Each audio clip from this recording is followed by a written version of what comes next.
मुई चित्तरंजन फेर गोटे नुआ भिडियो सबको स्वागत। आज आम भारतीय मान लगी गोटे खुशी और गर्वर दिन। आज हूँ अगस्ट 15 तारिख। आज हूँ 69तम साधारणतंत्र दिवस उपलक्षे समस्त हार्दिक अभिनंदन और शुभेच्छा। आज अगस्ट 15 स्वाधीनता दिवस थी मते किसी कहबार सुजोग मिली मुझे निजके धन्य मन करुचे।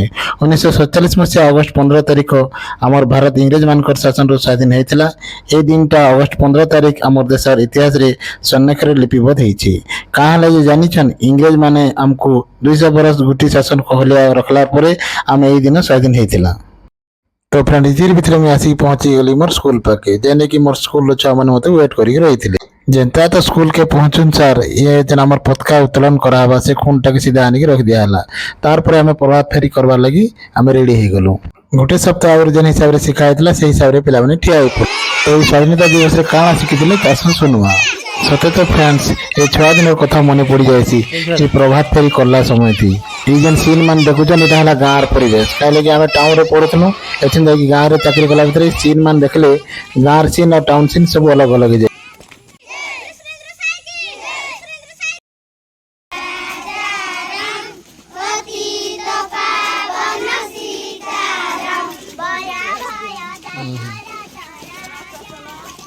हिसाब से आम गाँव में प्रभात फेरी कर सारा सीधा आसिक पहुंची गलु आम स्कूल निके जेन कि गाँव कमिटी मेंबर समस्ते आसिक अपेक्षा करते कहाँ लगे कि आम पताका उत्तोलन कार्यक्रम आरंभ हवा।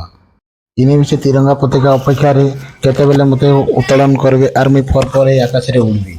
इतार पर कमांडर सीधा मुख्य अतिथि को फ्लैग पोस्ट पाखक पाछटी आनले। तार बर्तमान तो से टाइम आसी पहुंची गला। बर्तमान आम मुख्य अतिथि आसिले पताका उत्तोलन करेंगे।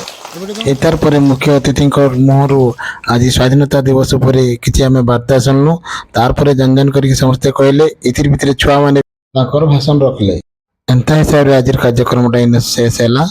इतार पर देखमा चलो नसल कथाटा आम तो जिते बेले पढ़ुलु आमको बुंदी सब मिलूला बाकी एखेन बिस्कुट दिया वीडियोटा भल लगे लाइक शेयर कमेंट करेंगे और मोर यूट्यूब चैनल के जाकि निहाती भाव सब्सक्राइब करेंगे। वीडियोटा आरंभ शेष देखिथार बहुत बहुत धन्यवाद।